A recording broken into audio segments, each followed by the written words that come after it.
प्रारब्ध के सभी दर्शकों को मेरा नमस्कार। मेरा नाम है संदीप आरके सिंह और आज हमारे साथ श्री आनंद राजाध्यक्ष जी। आनंद सर, बहुत बहुत स्वागत आपका। नमस्ते। दर्शकों, आप सबको पता ही होगा कि दिल्ली में जो ब्लास्ट हुआ वह अब एक तय कर दिया है केंद्र सरकार ने कि वह एक टेरर अटैक था, आतंकवादियों का था, इस्लामिक आतंकवादियों का था, इस्लामिकों का ही वो अटैक था भारत पर, हिंदुओं पर। इसमें शंका नहीं होनी चाहिए। ये हम लोग बड़ा शुगर कोट करते रहते हैं और ये परंपरा आज की नहीं है, ये हजारों साल पुरानी परंपरा है। इनका यही कार्य है, यही ये दुनिया भर में करते रहते हैं। पर जब भी ये किसी प्रकार का कोई अटैक करते हैं उसके बाद दो बातें शुरू हो जाती हैं।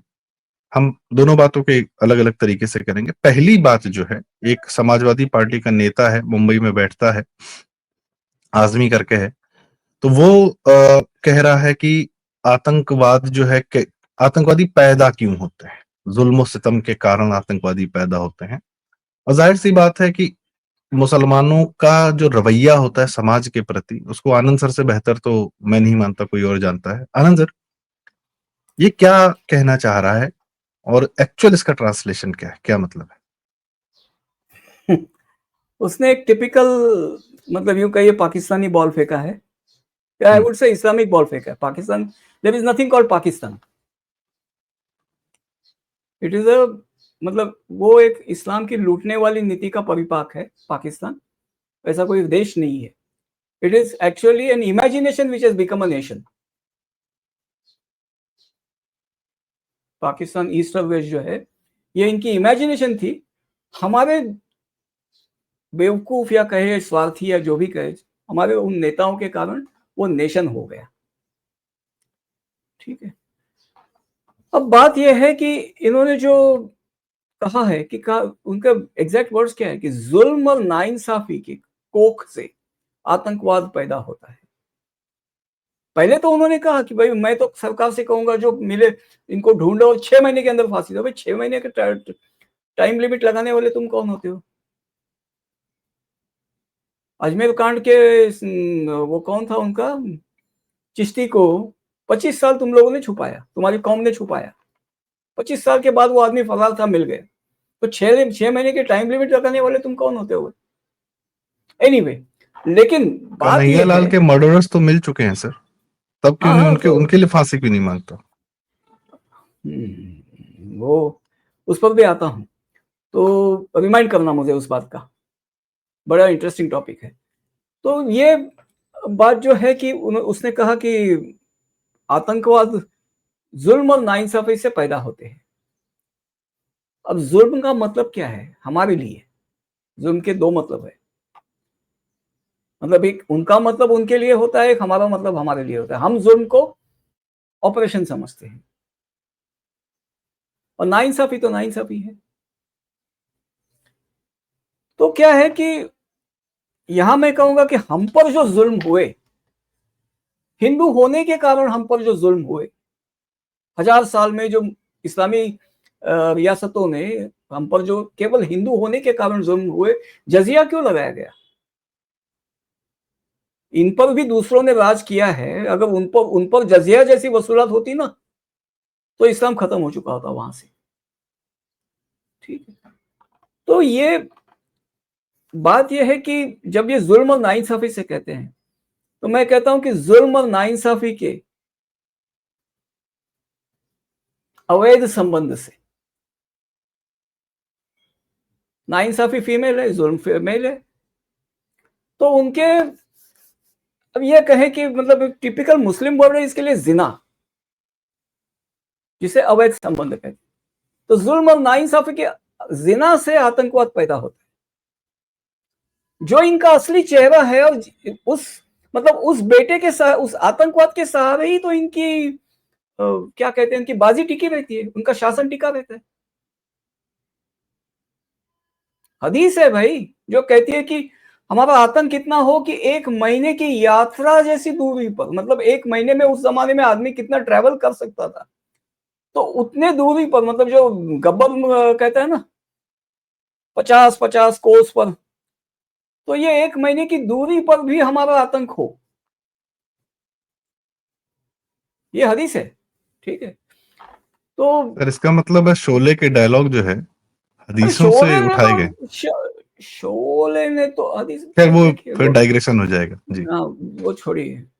चीचा हमें बहुत इस्लाम सिखाते हैं, हम ही समझते नहीं है। ठीक है, बात यह है कि जुल्म हम जो देख रहे हैं, मतलब हम पर जो जुल्म हुए क्योंकि हम हिंदू थे, जजिया वगैरह जो मैंने बात की, तो उसके विरोध में आतंक पैदा नहीं होता। इसके विरोध में छत्रपति शिवाजी पैदा होते हैं, इसके विरोध में गुरु गोविंद सिंह पैदा होते हैं, लासित बरफुकन पैदा होता है, महाराजा छत्रसाल पैदा होते हैं, आतंकवादी पैदा नहीं होते।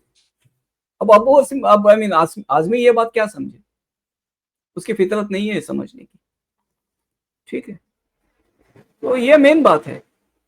आगे बताइए, और क्या पूछ रहे थे आप?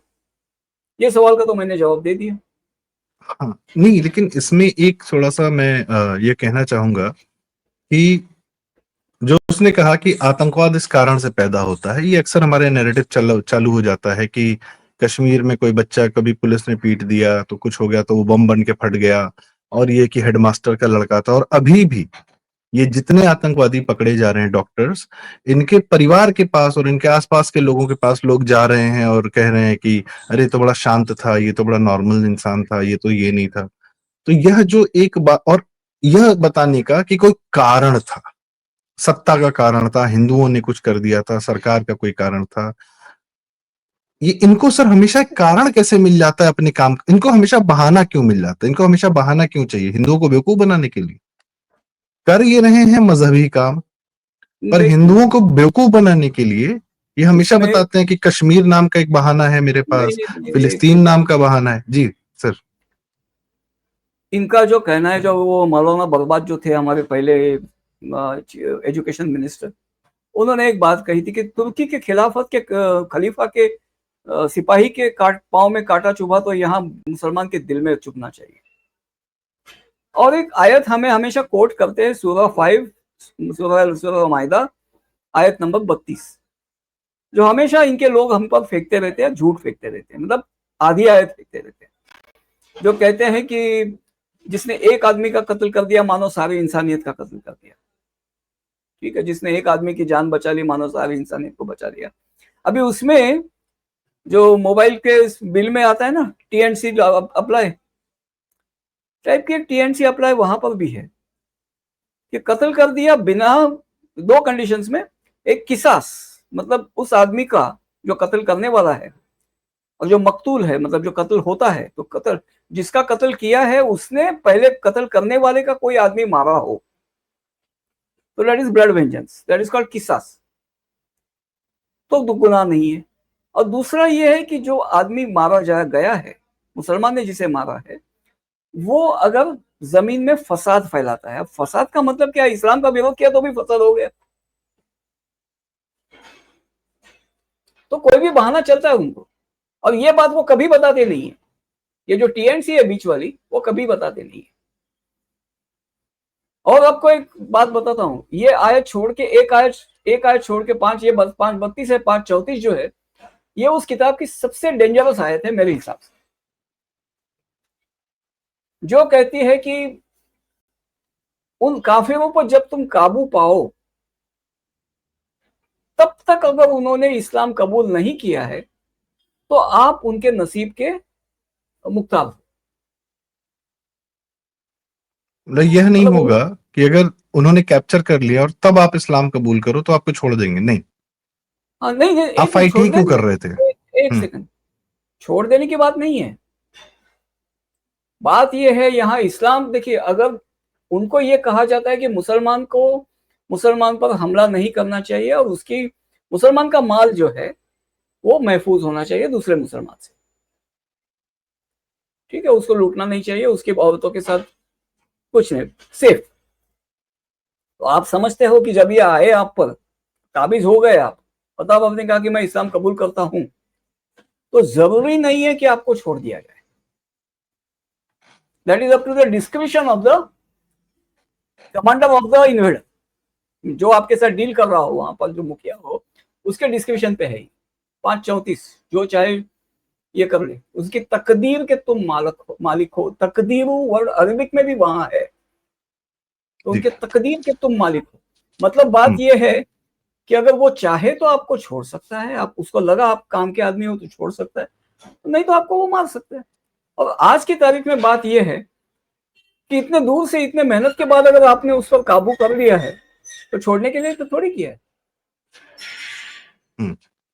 ये तो बात हो गई सर उनके एक्चुअल जो भी ये कोटेशंस हैं, जिनकी हरकतें हैं। अभी we come back to our the जो नाउ दिल्ली ब्लास्ट के बाद जो नैरेटिव ये लोग पुश कर हाँ रहे हैं, नहीं नहीं ठीक है, तो जो इसका एक नैरेटिव हमने पुश रीसेंट एक सेकंड, एग्जांपल देखा सर। हाँ बोलिए बोलिए। रिसेंट एग्जांपल देखा, 9/11 जैसा घृणित हमला किया, और हम्म इन्हीं दोनों नैरेटिव के सहारे आज न्यूयॉर्क में, उसी शहर में अपना मुसलमान मेयर बनवा लिया, यही कह कह हम्म। के कि यार कुछ ही आतंकवादी थे, कुछ ही थे, और बाकी जो अगर आतंकवादी बने भी तो कुछ दुख कारण पीड़ा रहा होगा, अमेरिका ने कुछ तबाह किया होगा। वो किसी प्रकार का नैरेटिव चलाते हजार चलाते साल आज हजार उन्होंने साल से जी, 1000 साल से हमने जितना भुगता है, हमें क्या करना चाहिए था? जी, 1000 साल वही से जाहिर हमने सी, जितना भुगता है, हमने क्या क्या करना चाहिए था?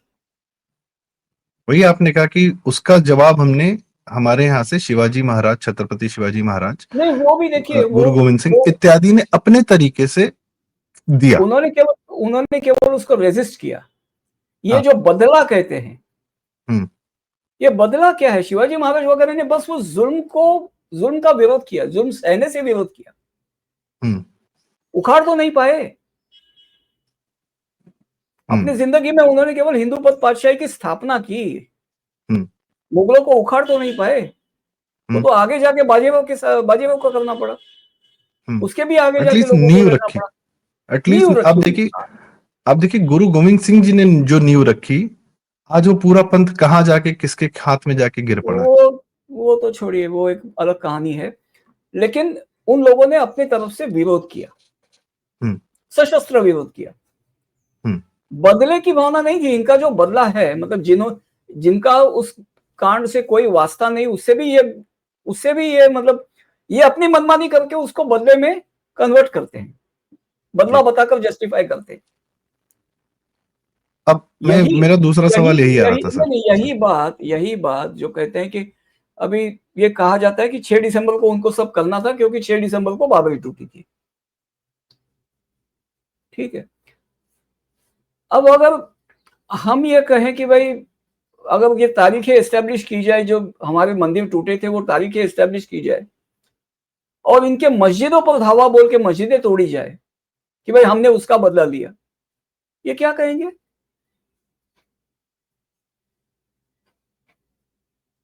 आप समझ रहे सर हैं फिर बात को? सर फिर ये कहेंगे कि हम जुल्म कर रहे हैं, हम इन पे अत्याचार कर रहे हैं, तो इनके हाँ नहीं तो आतंकवादी पैदा होना जायज है। फिर ये जायज है। कहेंगे तो कुल मिला के चित भी मेरी, पद भी मेरी, सिक्का भी इनका, माल इनका। सिक्का भी, हाँ, माल इनका। तो सिंपल सी यही बात है। आपको मैं यहाँ एक बात बताना चाहता हूँ। आया सोफिया जो इस्तांबुल की ये है, वो चर्च चर्च बनी था, थी। अब मस्जिद हो गया। वो नहीं, झूलता चर्च पेंडुलम है बनी सर, थी। वो कभी चर्च कभी चर्च मस्जिद होता रहता नहीं है नहीं जी। नहीं नहीं, ऐसा नहीं है। चर्च बनी थी, मस्जिद बन गई कब की? हम्म, कॉन्स्टेंटिनोपल हो गया, इन्होंने काबिज कर लिया, उन्होंने तुरंत उसको मस्जिद बना लिया। ठीक है, उसके बाद खलीफा जब चला गया तुर्की से, तब मुस्तफा केमाल पाशा ने उसको म्यूजियम बनाया, चर्च नहीं बनाया। Even he could not afford to make it convert it back to a church, museum बनाया। आज आई मीन हाल ही में 1-2 साल पहले अर्दोगान ने उसको फिर से मस्जिद बना दिया। क्रिश्चियनिटी ने प्रोटेस्ट के सिवा क्या किया? कुछ नहीं किया। तुर्की से अपने व्यापारिक संबंध भी नहीं काटे, नाटो से एक्सपेल नहीं किया। NATO is a fully Christian coalition of nation. हाँ, the only Islamic country is Turkey in NATO. हाँ, तो नाटो से एक्सपेल नहीं किया, हम्म, कुछ नहीं किया। तो उनकी तो हिम्मत बढ़ गई ना। अर्दोगान तो मुसलमानों ने जहां जहां से उसको कॉन्ग्रेचुलेटरी मैसेजेस भेजे। अब मेरे पास एक रिकॉर्डिंग है पुरानी, जहां वो एक कोई था, सचिन या कोई जी का था, सचिन अरोड़ा, उसकी मुल्लाओं के साथ तो ये है। तो एक बुजुर्ग मौलाना कहते हैं कि जहां तोड़ी जाए, मतलब दूसरे की यह है क्या कहते हैं, इबादत गाह तोड़कर वहां मस्जिद बनाई जाए, तो वहां बनाई हुई नमाज अल्लाह को कबूल नहीं होती। उसके बाद जब कोर्ट का वर्डिक्ट आया कि नहीं वो तो राम मंदिर था, उसके बाद वो कहीं नजर नहीं आए।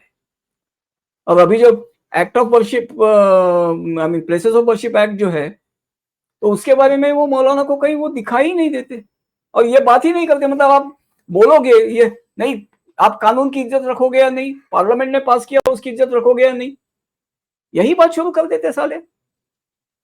मैं एक बात इसी से जुड़ती हुई आपसे पूछना चाह रहा था सर। ब्लास्ट हुआ और उसके बाद एक जैसे ये भी नैरेटिव है कि सहूलियत भरा है कि कौन सा कानून हमारे इस्लाम को सूट करता है, हमारे पॉलिटिकल इस्लाम को सूट करता है, और उसके बाद वह आपको मानना चाहिए। एक इस्लाम ही पॉलिटिकल है, पॉलिटिकल ही इस्लाम है, वही है। इस्लाम बस बात पॉलिटिक्स ही खत्म। है, बस इस्लाम पॉलिटिक्स ही है। वो तो सामने जो एक हल्का सा स्पिरिचुअलिटी है, वट एवर, एक मुखौटा है, पर्दा है। कुछ नहीं है। हाँ। जी।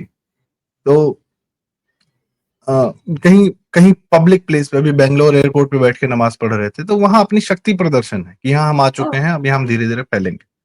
ये और कुछ नहीं होता नमाज में। मुझे नहीं लगता कि कोई वो होता है। वो एक आर्मी का एक रूटीन है, एक एक्सरसाइज है। इट फील्स लाइक हाँ दैट, बिल्कुल इट वर्क्स बिल्कुल लाइक बिल्कुल। दैट। हाँ, खैर, एरिया दूसरा ये कह डोमिनेंस, रहा था सर। एरिया डोमिनेंस का रूटीन कह सकते हैं आप उसे। हाँ, एरिया डोमिनेंस का।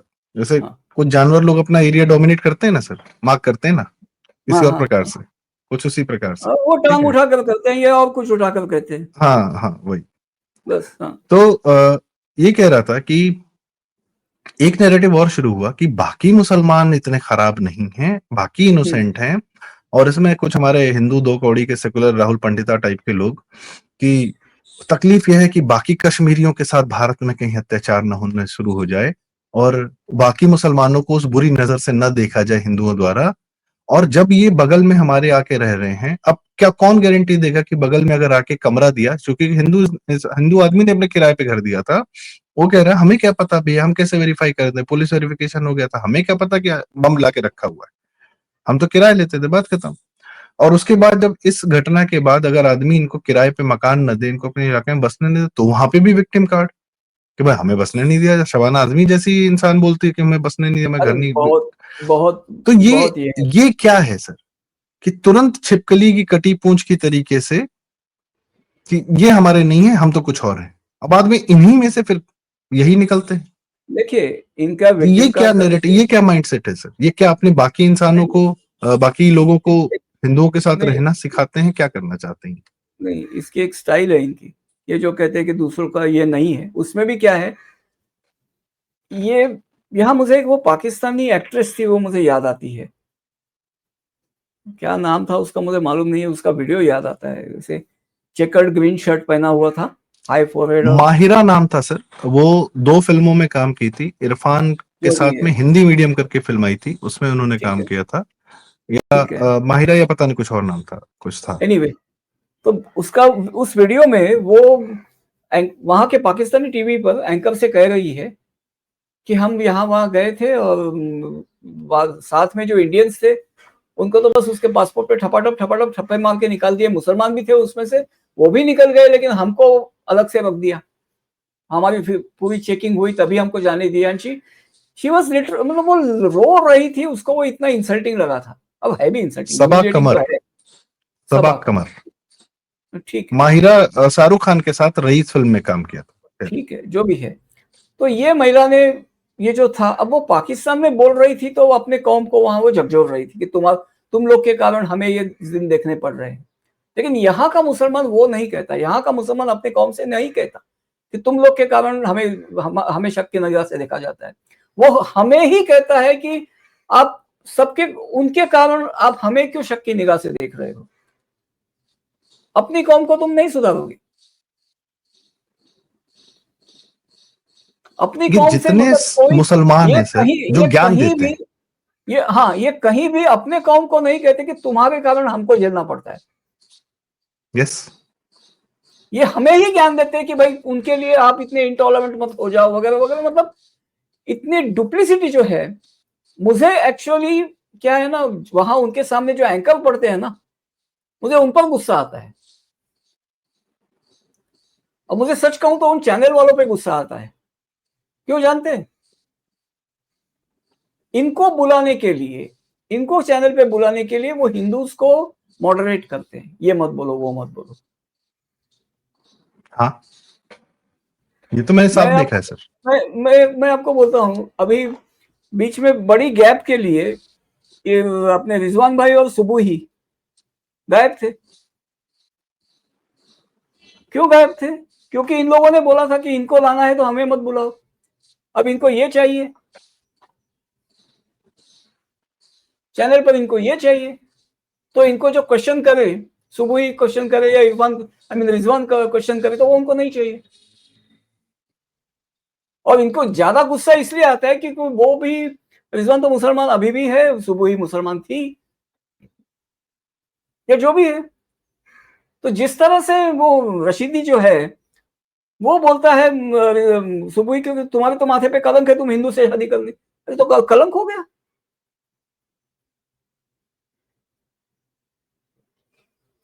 खैर, वो तो क्या है। स्वरा भास्कर इनके यहाँ चली जाए तो वो इनका एक फतह है, हाँ, एक हिंदू वो इन्होंने फतह ही रख है, लिया। इनके लिए तो फतह ही है। हम्म।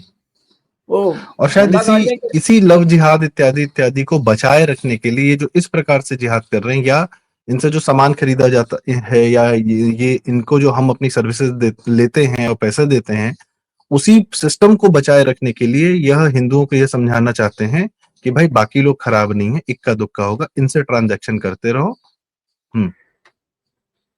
जी। ये हिंदुओं की मूर्खता है कि इस बात को सुनते हैं। ये हिंदुओं की मूर्खता है कि इस बात को सुनते हैं, अपने को ही समझाते हैं कि भाई सभी खराब नहीं होते। अगर इनको ये कहा जाए कि भाई नहीं चाहिए, तुम लोग का ऐसा बिहेवियर होता है, ये जो है, तुम किसकी गारंटी दे सकते हो हमारे यहाँ आया हुआ आदमी हमारे यहाँ नुकसान करके नहीं जाएगा, इसकी तुम क्या गारंटी देते हो? सुधर जाएंगे। समझे आप? जी। ये हिंदुओं की मूर्खता है। जिस दिन वो ये प्रेशर बात आपकी पड़ेगा ना, काफी ये बात आपकी काफी सही है सर, कि ये हम लोगों की अपनी कमजोरियां हैं जो इनकी ताकत बन जाती है। और हाँ, दर्शकों, दिल्ली विस्फोट के बाद ठीक है, एक दिन पूरा लगा बिहार चुनाव का जीतना, वह भी आवश्यक था क्योंकि वहां पर भी डेमोग्राफी बदलने की बहुत लगातार कोशिश हो रही थी। तेजस्वी आता तो और बिहार नया बंगाल हो जाता, यह भी तय था। पर उसके बाद दिल्ली विस्फोट जो हुआ, और मुख्य रूप से भाजपा मुख्यालय से 3-4 किलोमीटर की दूरी पर वह विस्फोट हुआ। यदि वो सारी गाड़ियां भाजपा मुख्यालय के पास में 14 नवंबर को जब मोदी जी, शाह जी वहां पहुंचते हैं, उस जीत के आसपास अगर ये बम देखिए, विस्फोट करते, उस समय करते, एक सेकंड, कई मैं कह रहा हूं कि पॉसिबिलिटीज सर है। नहीं तब नहीं, एक नहीं नहीं सेकंड, नहीं पॉसिबल था। नहीं एक नहीं सेकंड, पॉसिबल ये था। एक मिनट, ये आशंकाएं, कई, मैं दूसरी बात करना चाहता था सर। नहीं नहीं, एक मिनट, ये पॉसिबिलिटीज बताई गई, लेकिन जो अभी इन्वेस्टिगेशन एजेंसी से जो मतलब जो बात मेन स्ट्रीम पे आ रही है, 6 दिसंबर। वो ये 6 दिसंबर था। जी। और यहाँ क्लियर कट ये समझ में आ रहा है कि इस आदमी से हड़बड़ी में फूटा। हाँ, ये भी जी। इसलिए मैं ये कह इसलिए रहा हूं 12, कि इसलिए 12 ही लोग मरे। हाँ। हम्म। प्रॉपरली अगर वो प्लान करके, मतलब जितना एक्सप्लोजिव जो था उसका प्रॉपर डिटोनेशन होता, 50,000 से ज्यादा लोग मरते सर। नहीं 50,000 नहीं, उतना उतना ये नहीं होता। आरडीएक्स वगैरह जो है उसका भी जो मतलब क्रेटर पड़ता है उसका लिमिटेशन होता है, लेकिन आप 150-200 तो आराम से मर जाते हैं। और वहां डेंसिटी है ट्रैफिक की, मतलब अगर टाइमिंग वगैरह के हिसाब से करते तो 750-800 तक भी वो आंकड़ा पहुंचा सकते थे। जी। बाकी खैर, तो क्या देखिए, फिजिकल रेडियस है ब्लास्ट का, तो उसमें जितने जी होंगे जी, उतने ही होंगे, लेकिन मेरा कहने श्रैपनल, का मतलब ये था कि यह एक बहुत एक सेकंड, सीरियस बात है जिस एक पर सेकंड, चर्चा आवश्यक थी। जी सर। इसमें क्या है कि जो बॉम्ब के अंदर जो बाकी मसाला, जो श्रैपनल वगैरह डाला जाता है, कीले या छर्रे वगैरह जो डाले जाते हैं, जो लगने से जो इंजरीज हो जाती है, तो काउंट उससे ज्यादा बढ़ता है। यहाँ केवल ब्लास्ट हुआ है, वो ब्लास्ट से ही 12 मरे हैं, जी। तो खाली ब्लास्ट हुआ है वो। अगर उसको दे कुडंट लोडेड, अचीव हाँ, व्हाट दे वो इंटेंडेड फॉर। जी। वो उनकी गलती से फूटा है। जी, तो मैं बस ये कह रहा था, यह भी एक हमारे बड़ा भाग से, महत्वपूर्ण विषय है पोस्ट बिहार चुनाव। और यह ज्यादा महत्वपूर्ण विषय है कि 11.5 साल बाद हमारे भारत में, हमारी दिल्ली में फिर से एक बम फटा और एक सिलसिला फिर से ये शुरू करना चाहते हैं। और भला हो एजेंसीज का, और भगवान उनका भला करे कि उन लोगों ने कितना लगातार 11 साल तक न बम फटने दिया और इसको भी बहुत हाईली, बहुत ज्यादा कंटेन कर लिया। लेकिन नहीं देखिए, बात बम उन्होंने फटने की एक नहीं मिनट है आपकी सर, आपकी मैं अपनी एक बात आपकी बात कंप्लीट करना चाह नहीं, रहा था। यहाँ ये बात गलत है, उन्होंने बम फटने दिया, फटने नहीं दिया, फट गया, हाँ, छूट फट गया। गया, यस। हाँ, ऑफ कोर्स छूट गया, सही कह रहे हैं। मैं बस ये कहना चाह रहा हूँ, लेकिन ज्यादा जरूरी बात है दर्शकों, जो सर ने बताया कि जो नैरेटिव वॉर ये लोग करते हैं किसी भी बम फटने के बाद, किसी भी आतंकवादी घटना के बाद, हमें अब इनके भुलावे में नहीं आना चाहिए कि उन आतंकवादियों को एक जस्टिफिकेशन देते हैं और बाकी मुसलमान जो कि इस प्रक्रिया में संलिप्त हैं उनको भी एक कवर फायर देते हैं। तो जो आजमी या इस प्रकार से आरजे साइमा और बॉलीवुड ये जो ज्ञान देते हैं हिंदुओं को, इनको आप रगेदना शुरू करिए, इनसे यह पूछिए कि तुम जाके अपने मुसलमानों को मस्जिदों में जाके क्यों नहीं कहते हो, मौलानाओं को, कि तुम लोग ये सब हरकतें मत करो। हमको ज्ञान मत दो, अपना ज्ञान उधर लेकर जाओ। ये बात आवश्यक थी, इसीलिए सर से यादव ने चर्चा की। सर बहुत बहुत धन्यवाद, आपने हमें समय दिया और सही समय पर सही बात रखी। हम लोग ने एक दिन हम लोग ने इंतजार किया कि यह बिहार चुनाव क्या थोड़ा सा धूल बैठ जाए तो हम बात करें। असली जो चीज है वह है दिल्ली में जो विस्फोट हुआ और उसके बाद जो नैरेटिव वॉर फिर से शुरू कर दिया है इन लोगों ने। अब समझना आवश्यक है और अब हमें वो गलतियां नहीं करनी है जो न्यूयॉर्क के लोग या लंदन के लोग कर रहे हैं और इनको अपने सर पे बिठाते जा रहे हैं। बाकी उनके साथ जो कर रहे हैं तो करेंगे। 1000 साल हो गया, झेल लिया हमने, बहुत हुआ, इनफ।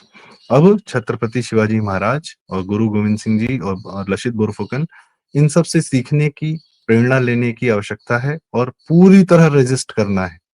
पूरी तरह, आर्थिक हो, सामाजिक हो, किसी भी प्रकार से हो, हर प्रकार से रेजिस्ट करना है। इसी के साथ आज की चर्चा का समापन। यदि आपको बात उचित लगी हो, काम की लगी हो, तो कृपया यह वीडियो लाइक करें, शेयर करें, चैनल जरूर सब्सक्राइब करें। आनंद सर का चैनल आनंद आख्यान और हमारा चैनल प्रारब्ध। और साथ ही आपकी कोई राय हो तो कमेंट्स में हमें जरूर बताएं, हम सारे कमेंट्स पढ़ते हैं। बहुत बहुत धन्यवाद, नमस्कार, प्रणाम।